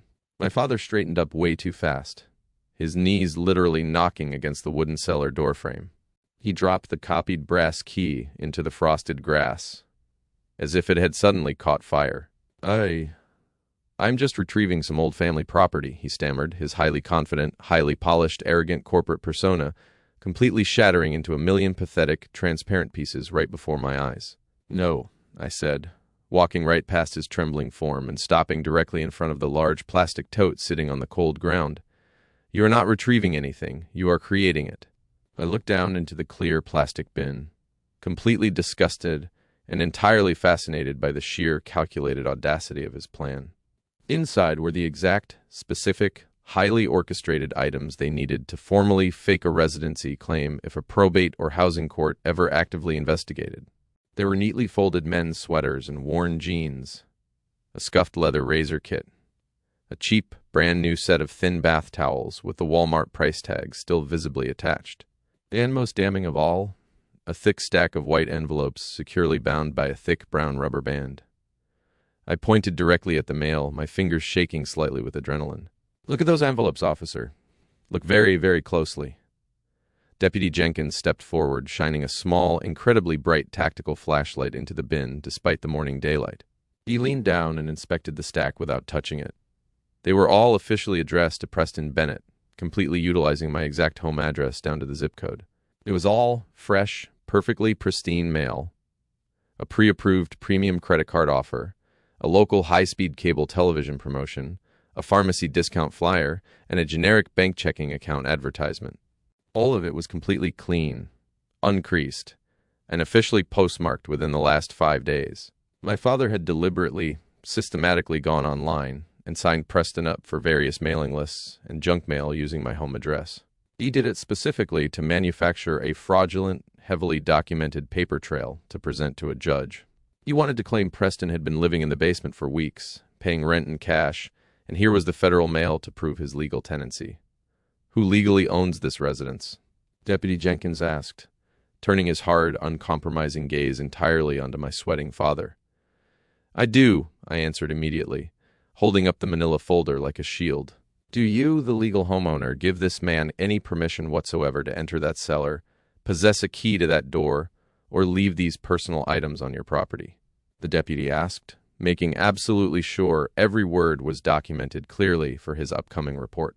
"Absolutely not. He is criminally trespassing, and he is attempting to fabricate legal evidence," I stated clearly.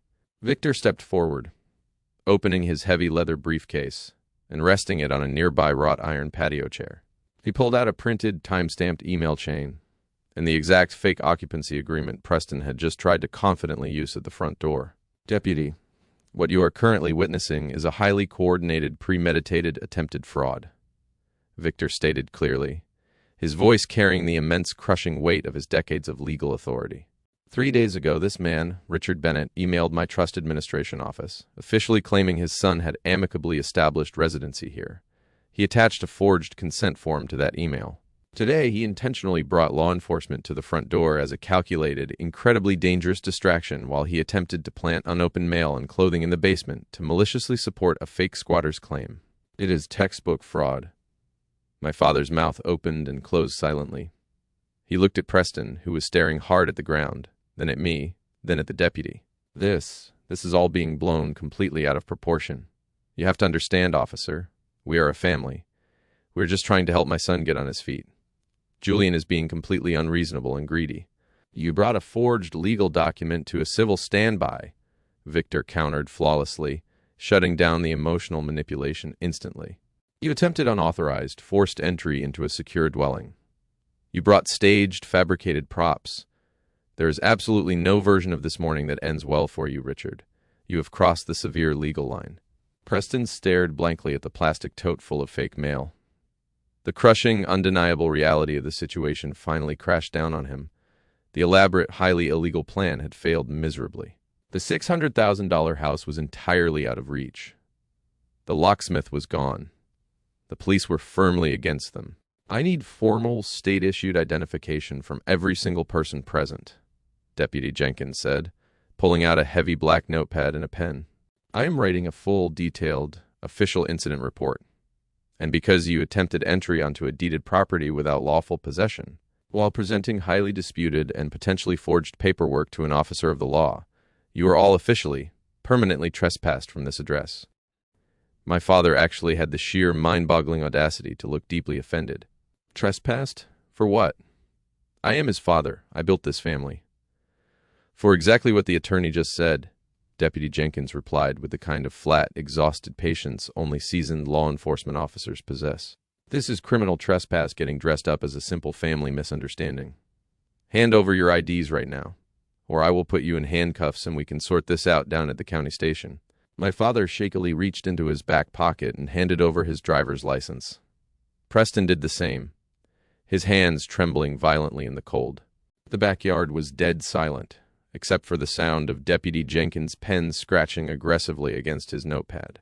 He meticulously, methodically photographed the clear plastic tote, the staged mail, the stolen brass cellar key lying in the dirt, and the fake occupancy paper. He also took several clear photos of the high-definition camera footage on my phone, clearly showing my father sneaking around the back of the house with the items. Part 17, the final blow. Victor stood tall, completely unbothered by the freezing morning air. He looked directly at my father, who was currently sweating profusely through his expensive wool coat despite the temperature. "Richard," Victor said, his voice dropping an octave, carrying the final, devastating, life-altering blow. "I want to be extremely, unequivocally clear about what happens next. You did not just fail to steal this house today. You successfully, permanently, and irreversibly triggered the penalty clause of your father's trust." My father flinched violently, as if he had been physically struck in the chest with a baseball bat. "No, wait. That was just a draft agreement I sent you. It wasn't a finalized demand. We were just discussing options. You sent a forged document to a legal trust office to actively, maliciously interfere with Julian's rightful possession of this property," Victor corrected him, holding up the printed email high in the air. "You formally claimed in writing that your son lived here when he absolutely did not. You orchestrated a fraudulent civil standby with law enforcement. The massive problem for you, Richard, is that my office keeps strict, notarized specimen signatures from the original probate settlement 6 years ago. Julian's signature on your little document was an obvious, laughable, amateur forgery. We knew it the second we saw it." Preston's head snapped aggressively toward our father. The golden boy's face twisted into something incredibly ugly and completely feral. "Wait, what the hell are you saying?" Preston demanded, his voice cracking. What penalty clause? What is he talking about? Victor answered him with brutal, unvarnished honesty. The forfeiture clause, Preston. By actively participating in this harassment, by showing up here with a locksmith and police, and attempting to fraudulently claim possession of Julian's home, you, your father, and your mother have officially, undoubtedly violated Article 6 of Owen Bennett's residual trust. I am formally suspending all pending trust distributions effective immediately. A full, expedited forfeiture review is underway, and the evidence is insurmountable. Preston went completely, terrifyingly still.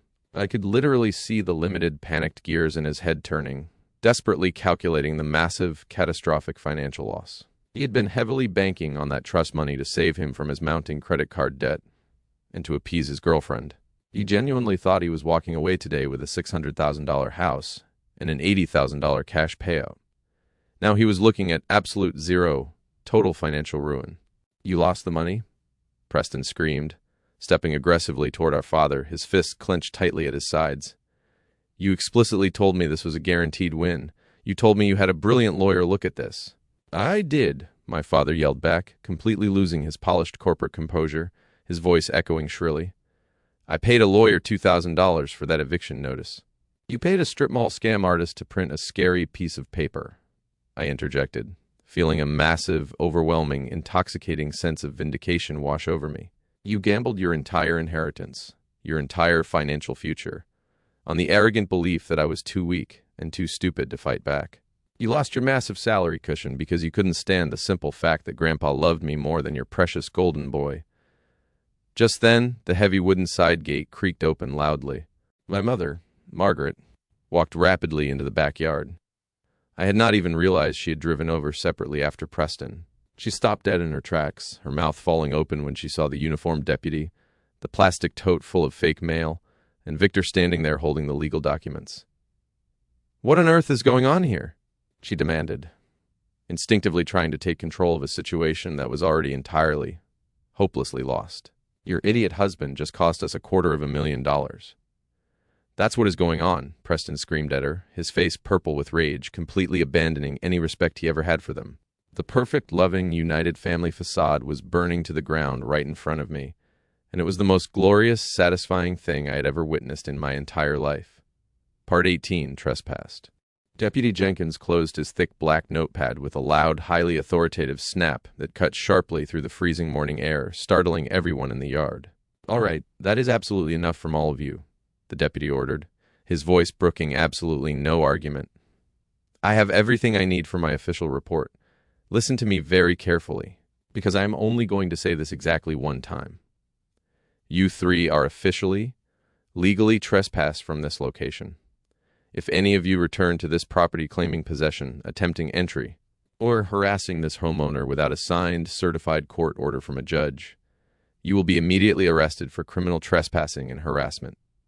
You will leave in handcuffs, and you will sit in a county cell. Do you understand me?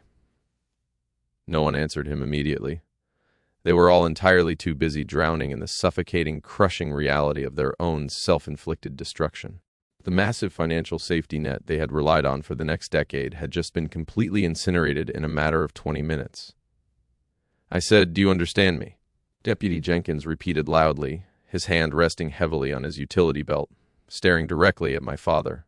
"Yes," my father whispered weakly, staring blankly down at the frosted grass, looking utterly defeated, hollowed out, and entirely broken. My mother turned to slowly look at me. Her face was completely pale, all of the arrogant country club color completely drained away. She realized in that exact moment that she had profoundly lost. She realized the immense amount of money was permanently gone, but her deeply toxic, deeply ingrained pride simply would not let her leave, quietly or gracefully. She pulled her expensive designer coat tighter around her shoulders, lifted her chin, and gave me a look of pure, concentrated, venomous hatred. "You will deeply, deeply regret making this so ugly, Julian," she hissed, her voice trembling with fury. "You deliberately chose a piece of paper over your own flesh and blood. You are absolutely dead to us." I looked down at the pathetic plastic tote full of staged junk mail.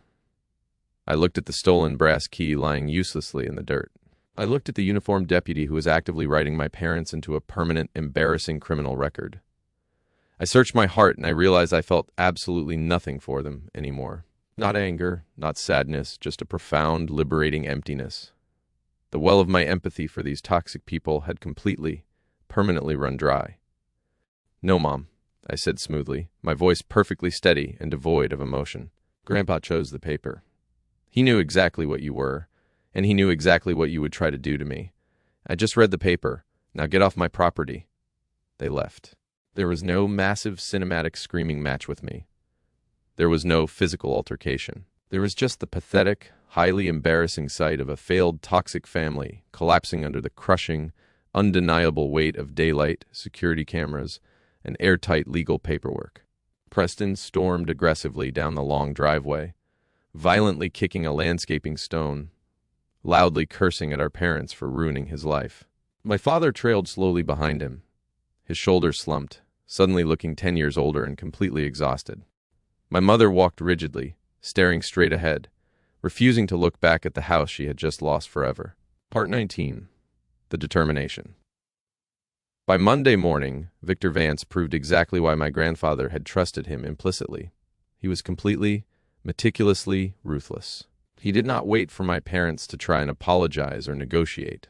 He formally, officially filed Deputy Jenkins' comprehensive police report, the forged occupancy agreement, the highly fraudulent email my father had sent to the trust office, the high-definition porch security footage, and the damning backyard photos directly with the senior trust administrators in the probate court.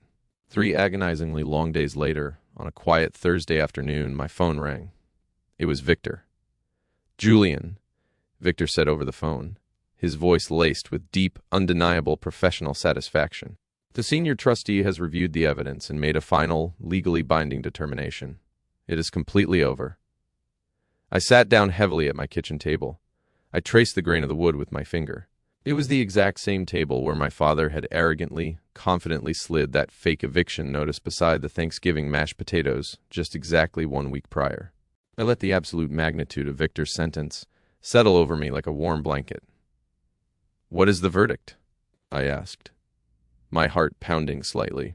"Your father, your mother, and Preston explicitly and undeniably triggered Article 6, the forfeiture clause. The evidence of fraud and harassment was overwhelming," Victor confirmed, spacing his words out so I could absorb them fully.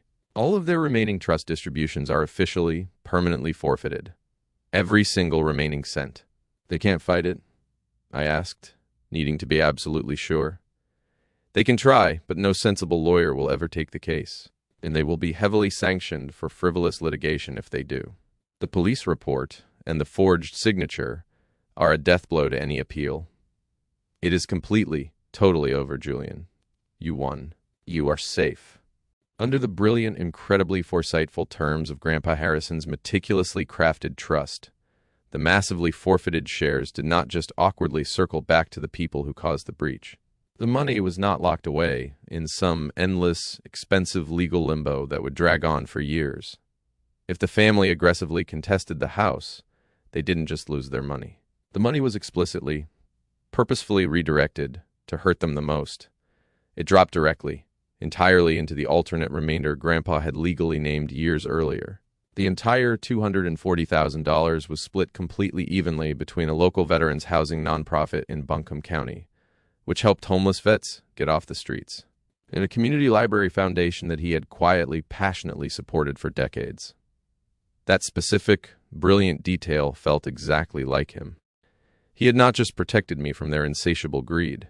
He had made absolutely, legally sure that if they went after the house anyway, their money would go somewhere incredibly useful and noble instead of back into their destructive, deeply entitled hands. He built a flawless legal system where their aggressive greed actively funded local charity. It was poetic, flawless, deeply satisfying justice. Part 19 and a half, the letter I never sent. There's one more thing I want to include here, something I've never told anyone except Naomi, because it complicates the clean, satisfying shape of this story in a way that felt, for a long time, like a weakness I needed to hide. About 2 months after the trespassing incident, in a quiet moment on a Sunday afternoon with nothing much to do, I sat down and wrote a letter to my father. Not to send. I knew, even as I was writing it, that I had no intention of ever putting it in an envelope. It was 4 pages long, handwritten, and it said things I hadn't let myself think clearly enough to say out loud even to Naomi.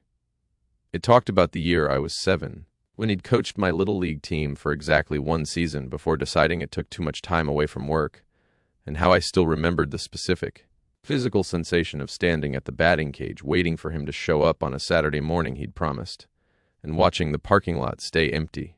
It talked about the pride I used to imagine on his face in some future I kept postponing, some accomplishment large enough to finally earn it.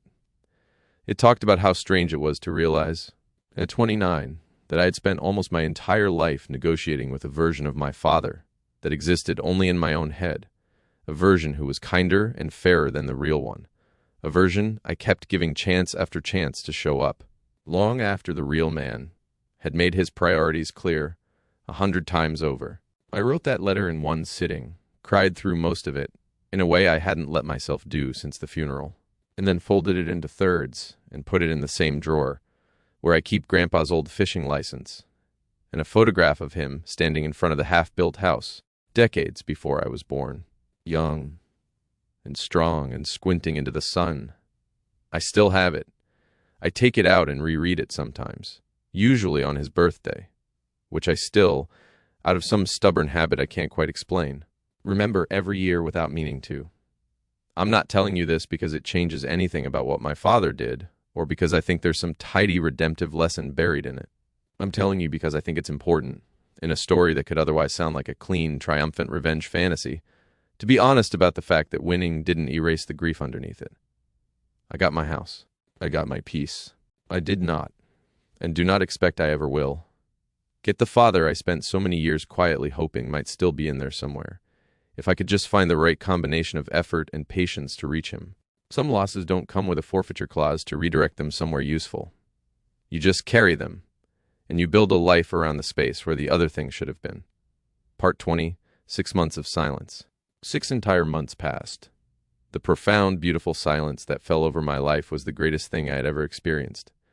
I never received another demanding phone call from my parents. I never received another whining, aggressive text message from Preston.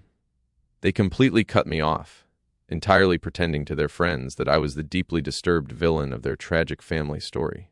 But in a small town like Asheville, rumors travel incredibly fast, and the truth always leaks out through the grapevine, mostly through my Aunt Sylvia, who had suddenly, desperately tried to act like she was on my side once the massive trust money dried up. I heard exactly how rapidly their lives were unraveling. Preston's life completely, spectacularly imploded when Bianca, his highly materialistic girlfriend, found out through the family gossip mill that Preston had not only completely failed to secure my $600,000 house, but had also permanently, stupidly lost his guaranteed $80,000 cash inheritance through sheer incompetence. She dropped him instantly. There was no tearful goodbye. She packed her expensive bags and left him the very next weekend while he was out trying to borrow money from a friend. She told people loudly and publicly at a local coffee shop that she had absolutely no interest in dealing with a broke, entitled loser. She certainly didn't want to risk a messy divorce or fighting for custody of future children with a grown man who couldn't even pay his own basic credit card bills without crying to his mommy and daddy. Without Bianca paying exactly half of his expensive rent, Preston was officially, legally evicted from his apartment 2 months later. It was deeply ironic. He had nowhere else to go.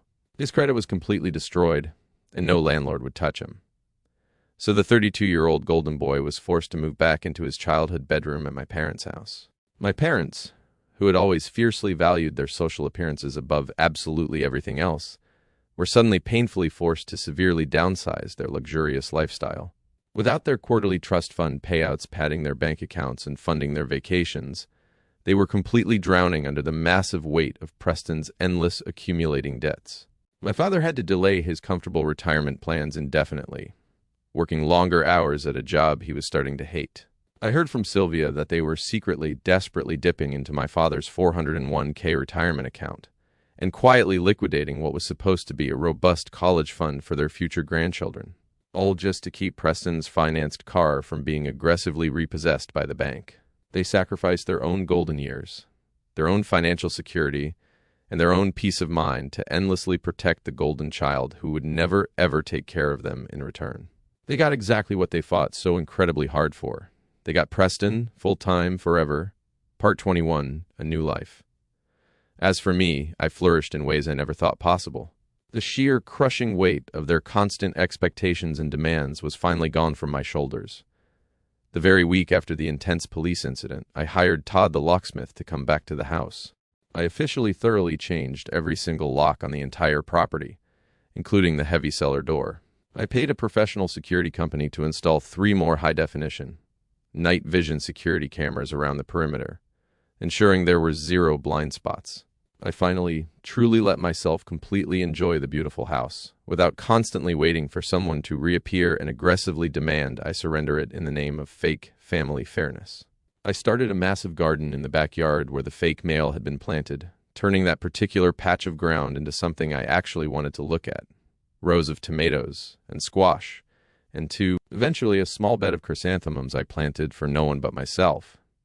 I repainted the dining room a warm, inviting color, erasing the cold memory of that Thanksgiving dinner. I invited Naomi and Victor over for a proper celebratory dinner. There was no dry turkey, no holiday stress, no passive-aggressive comments about my career, just incredibly good steaks, expensive red wine, and the warm, genuine company of people who actually had my back when things got unimaginably ugly.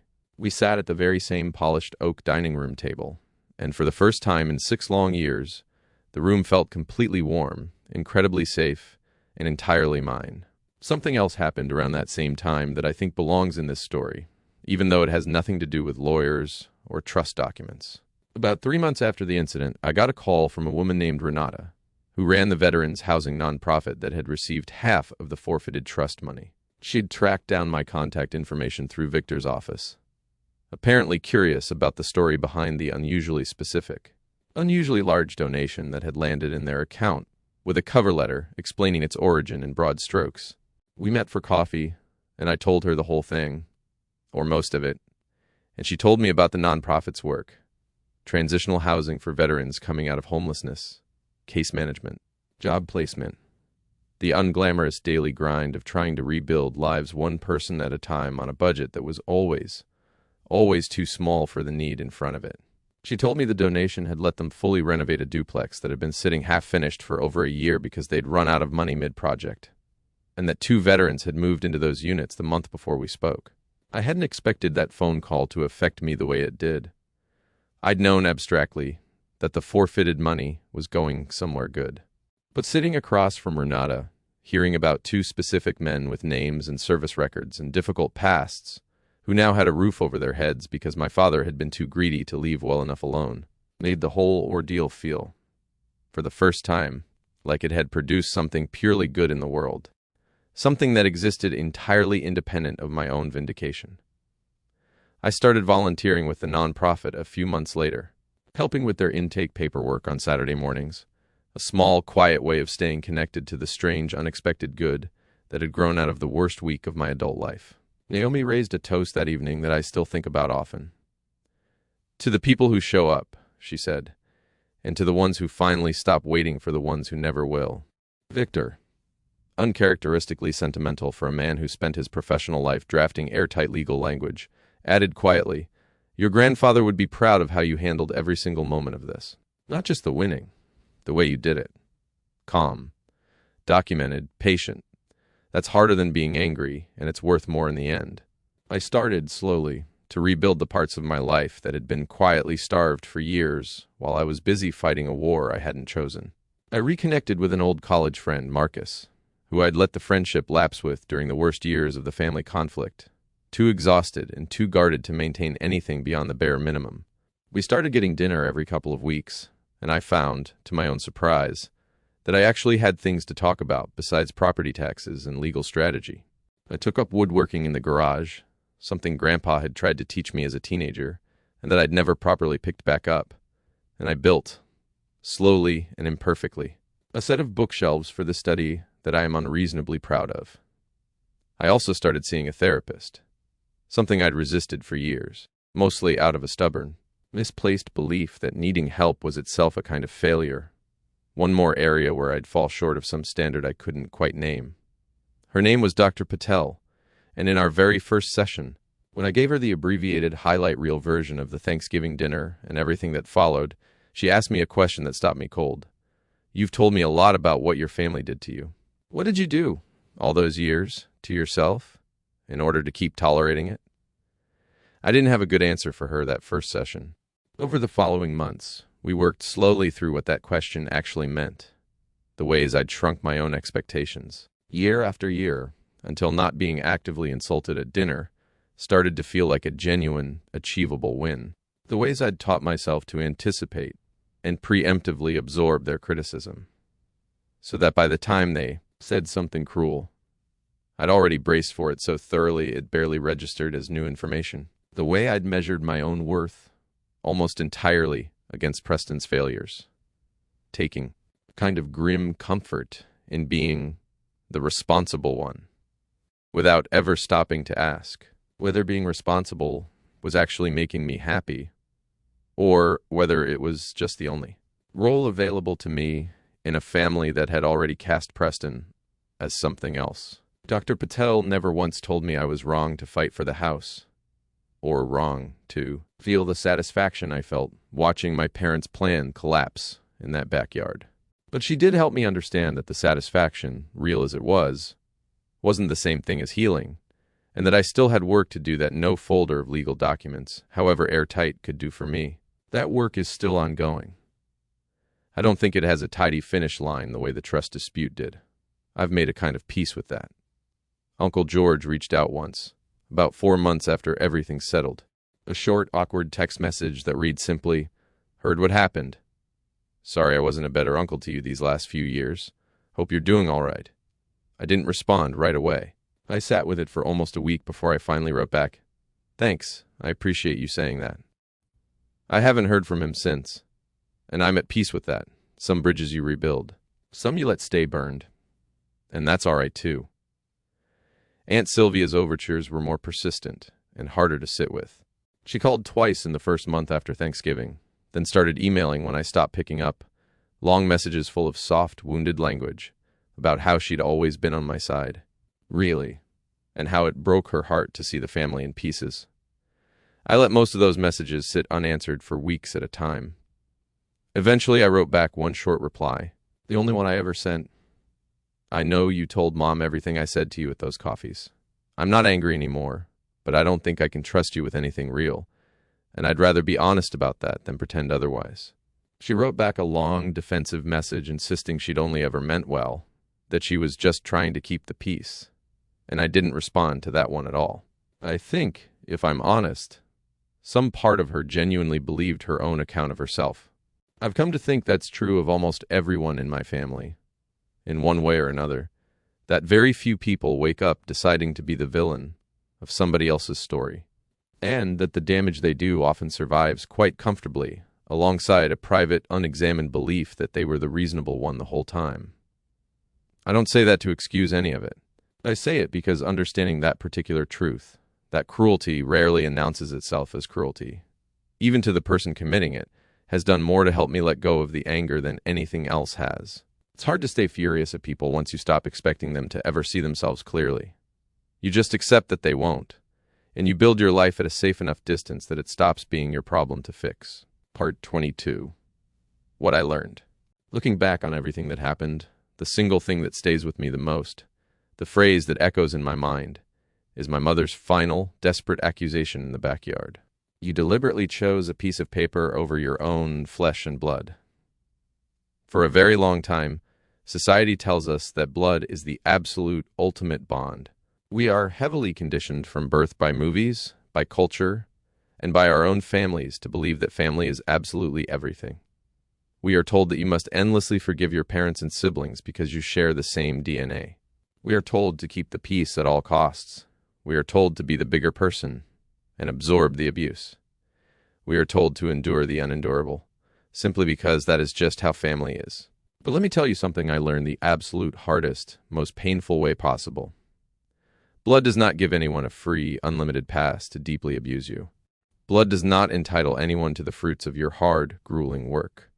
Blood does not give a toxic, manipulative parent the right to destroy your life just to endlessly coddle a sibling who flatly refuses to grow up and take responsibility for their own actions. My grandfather Harrison understood that profound truth. He knew that the people who share your last name can sometimes be the most dangerous, destructive people in your entire life. He didn't just leave me a home to give me shelter from the rain. He left me a fortress. He left me a brilliant, airtight legal structure strong enough to survive the exact people who genuinely thought that love, immense pressure, and unearned entitlement were all the exact same thing. I used to deeply, desperately crave their validation. I used to think that if I just fixed one more sagging roof, paid one more massive medical bill, hosted one more perfect, flawless Thanksgiving dinner, they would finally look at me and say, "We are proud of you, Julian. We love you just as much as Preston." But the brutal truth is, highly toxic people do not respect your sacrifice. They do not care how much you bleed for them. They only respect firm, unbreakable boundaries. And when you finally set a boundary that they cannot manipulate, they will lash out, they will violently play the victim, and they will try to completely destroy you to regain control. You have to be incredibly willing to let them walk away. You have to be willing to let the toxic relationship completely die so that you can actually live your own life. To anyone reading this right now, especially those of you who have spent decades pouring your absolute soul, your money, and your energy into a family that only views you as a convenient resource to be drained, stop. Stop setting yourself on fire just to keep them warm. Protect your assets. Protect your hard-earned peace of mind.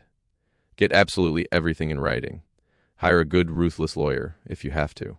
And never, ever let someone sit comfortably at your dining table while they actively, maliciously plot to steal your chair. My home is incredibly quiet now. I sit on the front wooden porch with my coffee in the early mornings, and the only thing I hear is the gentle wind rustling through the leaves of the old oak trees. There are no more demands. There are no more legal threats. There is just the incredible, priceless, beautiful sound of pure peace. Grandpa built this house to last. It turned out he built a family that would try to take it from me right into the walls, too. In a way, a lesson buried in the paperwork. A fortress disguised as an inheritance. I think about him every single time I water the garden where the fake male once sat. Every single time I sit in his old leather armchair by the window. Every single time I catch myself, without meaning to, checking twice that the cellar door is locked. He is gone. But he is still, in the most literal, legal sense possible, protecting me. And I don't think there is a more fitting way for a man like him to be remembered than that. Epilogue, the second Thanksgiving. I want to end with one more scene, because I think it says more than any summary I could offer about what actually changed in the year since that first disastrous dinner. Last Thanksgiving, the first one after everything, I almost didn't host anything at all. The idea of setting a table again, of standing in that same kitchen chopping the same vegetables, made my stomach tighten in a way that surprised me, given how thoroughly I'd already won every practical battle that mattered. Dr. Patel and I talked about it for 2 full sessions. She didn't tell me what to do. She asked me what I actually wanted, which was, I realized slowly, a harder question than it should have been. Because I'd spent so many years planning that meal around what other people wanted, that I genuinely lost the thread of my own preference. What I decided in the end was to host again, but differently. I invited Naomi, obviously. I invited Victor, who accepted with what I suspect was genuine, uncharacteristic enthusiasm for a man who otherwise guards his personal time. Fiercely, I invited Marcus and his wife. I invited Renata from the Veterans Nonprofit on something of an impulse, and she came, bringing along one of the 2 veterans who'd moved into the renovated duplex. A quiet, careful man named Elijah, who'd served 2 tours and who, over the course of the evening, turned out to have an encyclopedic knowledge of home repair that would have made Grandpa Harrison instantly, deeply fond of him. I did not invite my parents. I did not invite Preston. I thought about it, honestly, for about 4 seconds, out of some old, stubborn reflex I'm not sure will ever fully die, and then I let the thought go and didn't look back at it again. The dinner itself was almost aggressively ordinary, in the best possible way. Nobody inspected the crown molding. Nobody complained about the thermostat.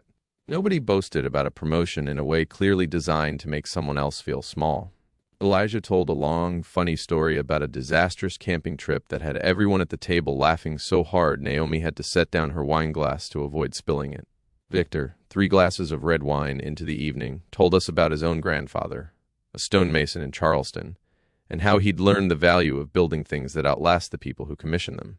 Marcus's wife, who I was meeting for the first time, asked me how I'd ended up in this particular house, and I found myself telling the short version of the story. Grandpa, the deed, the trust, without any of the old, exhausted bitterness that used to color every telling of it.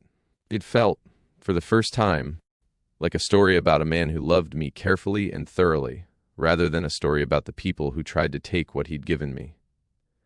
Near the end of the night, after most of the plates had been cleared and the conversation had drifted into that comfortable, unhurried lull that only happens among people who genuinely enjoy each other's company, I stepped out onto the back porch alone for a few minutes, coffee in hand, the same porch where, a year earlier, I'd found my father crouched at the cellar door with a stolen key and a tote full of staged evidence. The garden I'd planted that spring was mostly dormant for the season, just bare stalks and mulch waiting out the cold. But I could see, even in the dark, the outline of where the chrysanthemums would come back up in the fall, stubborn and reliable, the way they had every year since I'd put them in. I thought about Grandpa, the way I still do most days without quite meaning to. I thought about the folder in the lockbox in my study, and the letter in my desk drawer I'll probably never send, and the strange, complicated shape of a life built out of both real loss and real victory at the exact same time.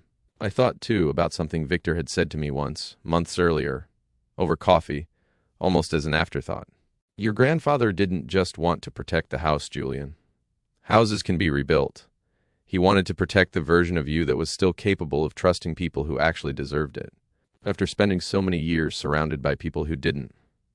That's the harder thing to save. I think he knew that.